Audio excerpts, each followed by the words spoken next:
Oke, halo semuanya. Ada yang pernah denger brand Ryunix? Baru sekarang kan? Ya soalnya emang masih anget-anget banget cuy. Jadi gue kedatangan sebuah Bluetooth speaker yang bernama Ryunix PX100.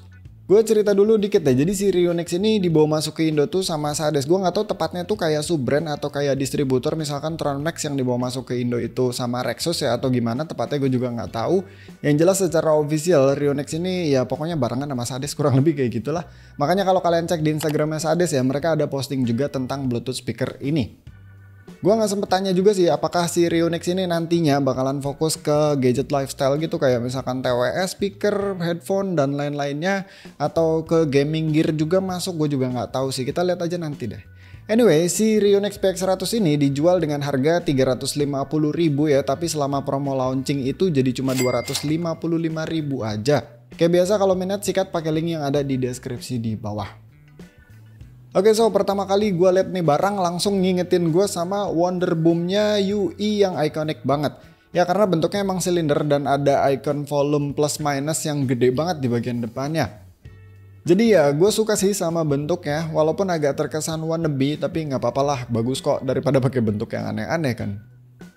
Sayangnya dia ini cuma ada satu varian warna doang, yaitu navy kayak gini ya, nggak ada varian warna lain. Sebenarnya warna navy-nya ini nggak jelek sama sekali, cuman jadi kurang ada varian warna lain aja ya. Soalnya biasanya kan portable Bluetooth speaker tuh banyak mainin warna, atau kalaupun cuman satu varian biasanya hitam doang. Tapi terlepas dari itu, gue appreciate banget ini speaker harganya 250 ribuan ya, tapi detailnya nih cakep-cakep banget. Kayak misalkan di sini dia punya gantungan atau strap yang kelihatan kokoh. Soalnya by the way ini speaker tuh nggak gede-gede amat ya, tapi ternyata bobotnya cukup berat, dia itu ada di atas 500 gram. Jadi dia dikasih strap yang tebal kayak gini nih bikin kita pede buat gantunginnya, nggak takut jebol gitu. Nah terus juga kalau kalian amatin ya, dia di sekeliling bodinya ini sebagian besar dilapisin pakai woven fabric gitu yang kelihatannya tebel banget dan ini termasuk rapi sih. Jadi dipegangnya tuh enak, berasa ada premium-premiumnya, apalagi dia berat kan.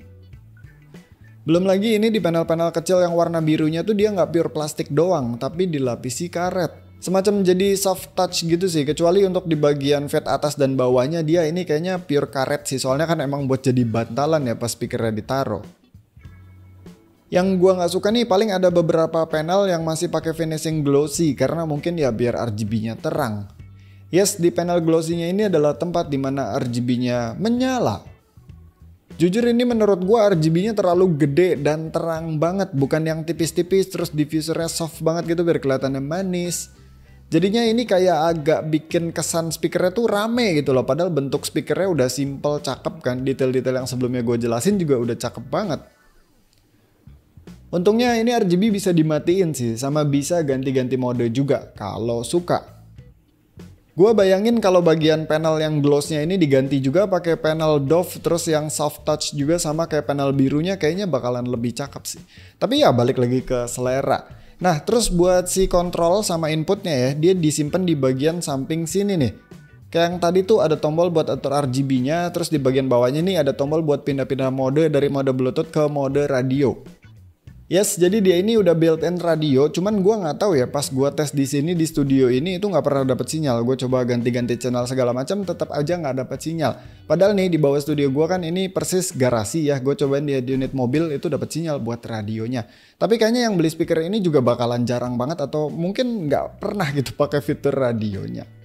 Oke lanjut ya, di bawahnya lagi sini dia ada tombol buat power, yang sayangnya dia posisinya tuh agak masuk ke dalam, jadi kalau dipencet tuh susah, mesti agak kenceng banget. Kalau mau gampang sebenarnya pakai kuku sih ya, cuman kan tahu sendiri kalau kuku ketemu sama karet ya lama-lama jebol juga. Terus di bagian bawahnya lagi nih dia ada input-inputan yang pakai penutup karet, sayangnya karetnya ini cukup tebel dan terlalu mepet banget sama port paling atas yaitu port aux. Jadi kalau misalkan kalian mau pakai aux ya gue lebih saranin pakai yang L shape aja sih daripada yang lurus kan, kasihan gitu headernya agak ketekan-tekan. Begitupun di bagian bawahnya nih dia kan ada slot buat USB dan juga TF card. Kalau mau pakai flash disk tuh gue lebih rekomendasikan yang flash disknya kecil aja yang segede dongle gitu ya. Soalnya kalau pakai flash disk panjang tuh kasihan juga, dia agak ketekan sama penutupnya. Walaupun ya fine-fine aja sih. Dan terakhir yang paling bawah dia ada port Type-C buat ngecas si speakernya. Yang kabel bawahnya pastinya udah dapet ya, tapi buat aux tadi nggak dapet, jadi mesti beli terpisah. Ya, so secara inputan dia ini udah bagus banget ya, karena inputnya lengkap, jadi kita fleksibel gitu mau pakai mode input yang manapun ya, dia mostly ada, yang umum-umum tuh udah ada semua. Cuma itu tadi sih sayangnya soal penutup karetnya nih yang terlalu tebel dan terlalu kaku, sama terlalu mepet juga sama port paling atasnya. Walaupun mungkin yang beli speaker ini bakalan lebih seringnya pakai Bluetooth kali ya, biar nggak ribet sama kabel. Soalnya emang kayak misalkan baterai dia udah cukup gede di kalau nggak salah sekitaran 1800 mAh, yang klaimnya itu bisa tahan sampai sekitar 6 jam. Gue sendiri baru tes sekitaran 4 jam nonstop dan aman sih. Cuma gue nggak tahu juga ya pas datang ini dia kondisi baterainya ada di berapa persen, soalnya dia emang nggak punya indikator baterai.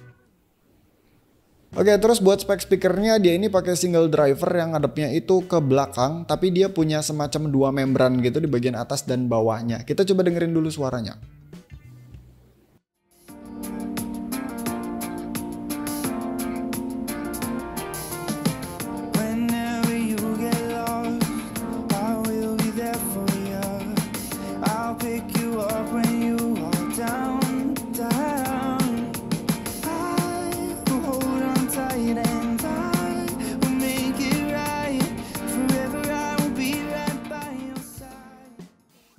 Ya kayak biasa kalian udah pada paham ya kalau check sound tadi itu tidak merepresentasikan 100% suara aslinya. Tapi nih ya, dari apa yang gue denger sih ini paling simpelnya nih ya, ini speaker tuh suaranya nggak mendem. Dia vokalnya cukup maju, cukup dominan. Kalau dengerin lagu-lagu yang sunyi tapi ada female vocal high notes itu terkesan agak shouty, tapi bukan sampai yang kasar gitu sih.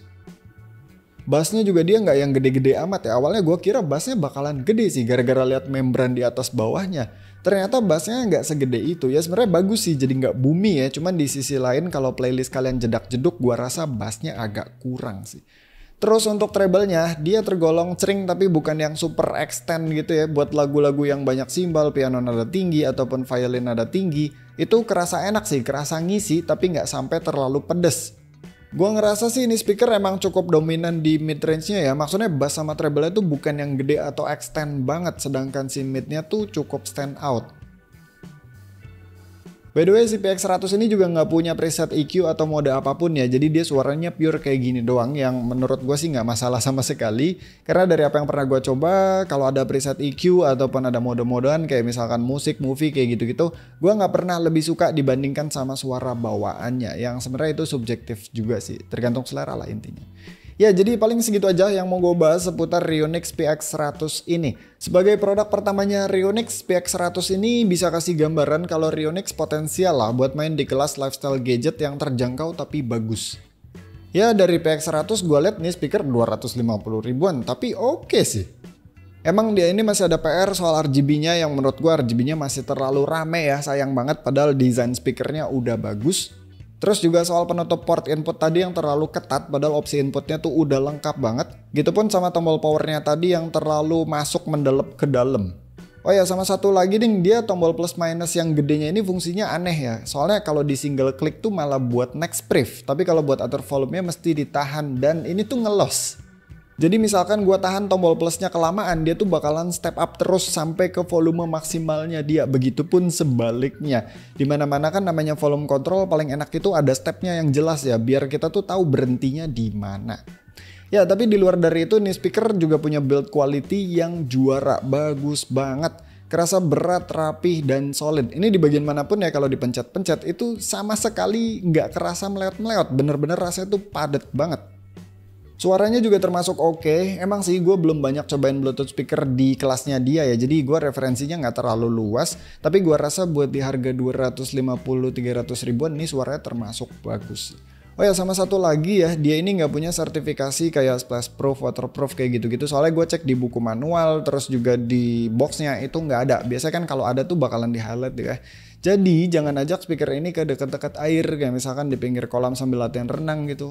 Sebenarnya kalau agak jauh sih nggak apa-apa ya, cuman kalau di pinggir banget ngeri kecemplung cuy. Lagian ini sebenarnya kalau ada sertifikasi splash proof ataupun waterproof ya, ini kan dia sebagian besar body itu ditutupin sama woven fabric. Kayaknya kalau basah tuh bakalan agak repot ngeringin ya. Ya jadi segitu aja videonya seputar Rionix PX100 ini. Thank you yang udah nonton, sampai ketemu di video selanjutnya. Bye.